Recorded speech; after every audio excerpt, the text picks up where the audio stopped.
Werewolf by Night, c'est pas un film. C'est pas non plus un épisode de série, c'est un objet étrange, à part. À peine 52 minutes, sans cliffhanger, sans teasing post-générique, sans caméo du cousin du super-héros du coin. Et pourtant ça marche. On dirait un épisode perdu d'une série télé des années 60, retrouvé dans une cave poussiéreuse, restauré par un alchimiste de l'image, puis balancé sur Disney+, sans prévenir personne. Un petit ovni tombé là, comme par accident. Et ce ton-là, ce format-là, c'est précisément ce qui fait sa force. Pas de gras, pas de fanservice à outrance, juste une histoire de monstre, un huis clos étrange et une ambiance qui sent un peu le vieux celluloïd brûlé. Et cette odeur-là, ce parfum d'ancien cinéma un peu rêche, un peu oublié, c'est exactement ce qu'il fallait. Un hommage, oui, mais un hommage qui mord. Mais forcément, ça ne pouvait pas plaire à tout le monde. Les fans de Marvel, surtout les plus jeunes, habitués aux blagues et aux explosions, ont dû se demander où était passé leur repère. Ouais, par contre, pour les amoureux de cinéma, pour les fans de Universal Monster et pour ceux qui rêvent encore en noir et blanc, c'est une pépite précieuse. Mais attention! À partir de maintenant, on va parler sans muselière, sans filtre et sans lune pour cacher les révélations. Donc si vous n'avez pas encore vu Werewolf by Night, coupez ici, allez le regarder puis revenez. On vous aura gardé un fauteuil dans l'ombre. Exactement. Donc c'est le moment de vous éclipser. Et de laisser place aux monstres. Parce qu'ici, on ne vous raconte pas des histoires, on vous les hurle à la lune.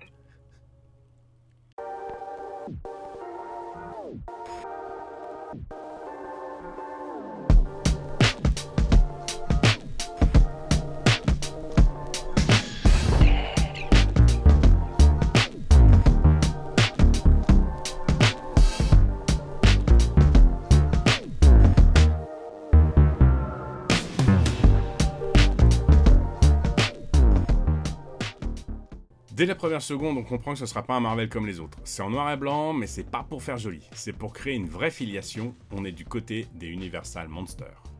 Et pas qu'un peu. Il y a des ombres épaisses, des décors presque impressionnistes, un éclairage volontairement dramatique et une bande-son qui pourrait très bien sortir d'un vieux coffret VHS oublié dans un grenier hanté. Ouais, c'est stylisé, c'est assumé, parfois même un petit peu kitsch, mais c'est là toute la magie. Michael Giacchino, je sais pas comment on prononce le nom, c'est le réal, en fait, il est surtout connu pour ses musiques d'habitude, a totalement capté le ton. Il copie pas en fait les vieux films Universal, il rend hommage. Et ça se sent dans chaque plan. Et puis, c'est pas juste vintage pour faire joli. Le noir et blanc permet aussi de montrer plus de violence sans heurter les règles de Disney+. C'est malin, c'est élégant, c'est un petit peu comme moi. Surtout dans les scènes de combat où les éclats de lumière dessinent les coups comme dans une danse. C'est presque lyrique par moments. Et franchement, qui aurait cru qu'on dirait ça un jour d'un Marvel, quoi. Un Marvel qui rend hommage à Todd Browning, James Whale et Mario Bava. Franchement, si ça c'est pas une sorte de résurrection lancée sur le genre, je sais pas ce qu'il vous faut. Petit détail, qui n'en est pas un. La Bloodstone, l'arme centrale de l'intrigue, c'est la seule chose colorée du film. Et elle est rouge. Rouge sang, rouge interdit, rouge pulsion. Et dans ce noir et blanc parfaitement maîtrisé, ce rubis lumineux, c'est un coup de scalpel dans l'image. Un rappel qu'elle est la clé, l'objet de pouvoir. Et ça marche, à la perfection. Tu ne peux pas détacher les yeux d'elle. C'est du storytelling visuel pur. Et c'est une idée aussi simple que géniale.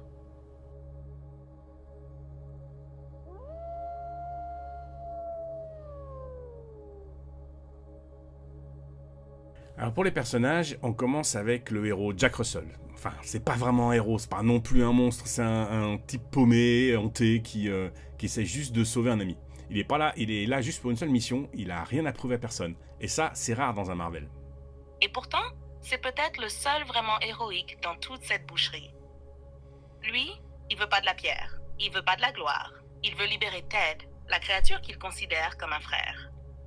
Et il y arrive, sans jamais se trahir.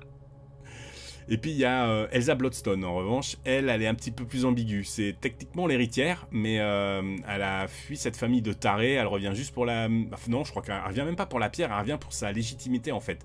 Elle veut juste reprendre sa place, mais à sa façon. Et c'est là qu'elle est fascinante.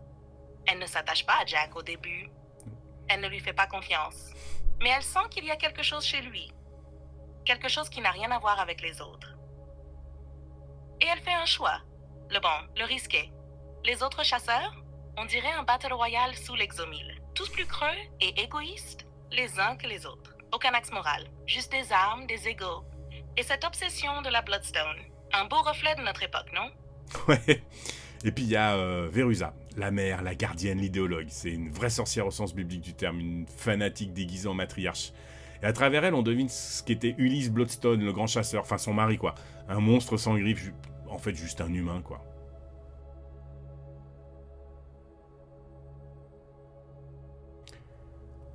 On est loin du loup-garou CGI bodybuildé qu'on aurait pu redouter. Ici, on a une créature old school, presque artisanale, mi-homme, mi-animal, avec des postures simiesques et une gestuelle chorégraphie à l'ancienne. Et c'est un vrai parti pris. Le choix du noir et blanc permet aussi d'assumer des effets plus pratiques, plus rétro. Pas besoin d'un monstre numérique. Il suffit d'un bon éclairage, d'un jeu d'ombre et d'un hurlement bien placé. Et la magie opère. Ouais. Et ce loup-garou, c'est pas une bête sauvage. Enfin, c'est la vérité de Jack, quoi. C'est la partie qu'il cache, mais qu'il accepte. Un peu comme... en fait c'est ce qui change tout, quoi. C'est pas une malédiction, c'est une extension de son humanité, en fait. Exactement. Et c'est pour ça qu'il est touchant. Parce qu'il ne lutte pas contre ce qu'il est, il l'embrasse sans honte. Et ça, dans un univers Marvel, c'est presque révolutionnaire. Et franchement, c'est peut-être le monstre le plus humain du MCU. Le plus loyal, le plus pacifique, même, tant qu'on ne lui marche pas sur les pattes. Il ne tue que par nécessité. Il protège Ted, il épargne Elsa, et il s'éclipse. Comme une légende qu'on ne reverra peut-être jamais. C'est ça, c'est une vision du monstre qui nous ramène à la source, à Lon Chaney, à la créature tragique, celle qu'on craint mais qu'on comprend, celle qui hurle, mais pas pour tuer, mais juste pour dire qu'elle existe, quoi. Et là, tu viens de toucher à l'essence même du mythe. Le monstre, pas comme menace, mais comme miroir. Il hurle pas pour effrayer, il hurle pour qu'on l'entende enfin. Et dans ce hurlement, il y a plus d'humanité que dans bien des discours. Et puis il y a Ted. Un nom tout simple pour une créature venue d'un cauchemar végétal. On s'attendait à un monstre et on a trouvé un bot. Man-Thing, dans les comics, c'est un gardien de nexus dimensionnel, un être lié à l'émotion pure. Mais ici, c'est juste Ted, un monstre qui aime les plantes et qui grogne avec tendresse. C'est exactement ça. C'est pas un méchant, c'est même pas une menace. En fait, c'est une victime, il est pourchassé, capturé, puis au fond, il est plus humain que les humains qui le traquent, quoi. Et c'est pour ça que Jack se bat. Pas pour sauver le monde, mais pour sauver Ted. Et franchement, il a plus de charisme que beaucoup de héros du MCU. D'ailleurs, dans les dernières scènes ensemble, on sent leur complicité. Une espèce d'amitié étrange, sincère, silencieuse. Et ce contraste entre le monstre de feu et... Parce que c'est vrai qu'il est végétal, mais c'est un monstre de feu quand on voit ce qu'il fait. Et puis le loup à poil, c'est un petit peu... c'est du pur conte gothique revisité, en fait. Oui, et c'est sublime. Ils sont à la frontière du merveilleux et de l'horreur, du chaos et de la tendresse. Le feu et la fourrure, l'explosion et le regard. On dirait deux créatures sorties d'un vieux grimoire qu'on aurait oublié sur une étagère poussiéreuse et qui, une nuit, auraient décidé de redevenir des amis. C'est du pur gothique, oui, mais du gothique avec un cœur. Ah, puis il faut le dire, attends, Ted, il est super stylé, quoi. Il crame des mecs d'un simple câlin, quoi. Il joue les jardiniers sauvages et il s'appelle Ted. C'est juste parfait, quoi. Mais oui, il a ce swag improbable qui fait tout le charme du perso. Il t'attrape pour un câlin et pouf, barbecue express. Il grogne comme une peluche possédée. Il se balade dans la forêt comme s'il allait rempoter des orchidées. Et il s'appelle Ted. Tu peux pas faire plus stylé que ça. C'est le monstre qu'on veut comme coloc, comme garde du corps et comme ami. C'est le tonton chelou de la forêt. Et franchement, on l'adore. Et côté critique, Werewolf by Night a reçu un accueil presque lycanthropique. Ça a hurlé de plaisir un peu partout. 90% sur Rotten Tomatoes pour les critiques, 88% du côté du public. Pas mal pour un truc sorti un peu en catimini sur Disney+. Ouais, c'est peut-être le projet MCU le plus discret et l'un des plus appréciés. Un vrai ovni hors chronologie, hors surenchère, mais avec une vraie patte. Et ça donne envie, non? De voir d'autres special presentations comme celui-là. Des petits bijoux à part, des laboratoires de style. Et ce qui est fou, c'est que malgré ce succès critique, on n'a pas vu de suite. Enfin, en tout cas, pas encore. Jack, Elsa, Ted, ils dorment quelque part dans un coin de la timeline. Et ils attendent la prochaine pleine lune pour revenir bouffer du héros trop propre sur lui. On pourrait croire que Werewolf by Night, c'est juste un petit film d'horreur old school caché dans un coin du MCU. Mais c'est bien plus que ça. C'est une expérience, une bulle, un hommage. Un conte gothique compressé dans 1 heure, mais avec un cœur qui bat, fort, sous sa fourrure. C'est ça. Ils essaient pas d'en faire trop, ils crient pas, ça clignote pas. Ça montre, ça suggère, ça respire. Et peut-être que c'est ça, la vraie magie. Te faire croire que tu regardes un monstre, alors que tu viens de rencontrer quelqu'un. Ouais, c'est ça. Et si vous l'avez pas encore vu, franchement, vous avez de la chance. Il vous attend. Et il mord pas. Sauf peut-être un peu. Juste assez pour vous faire aimer ça.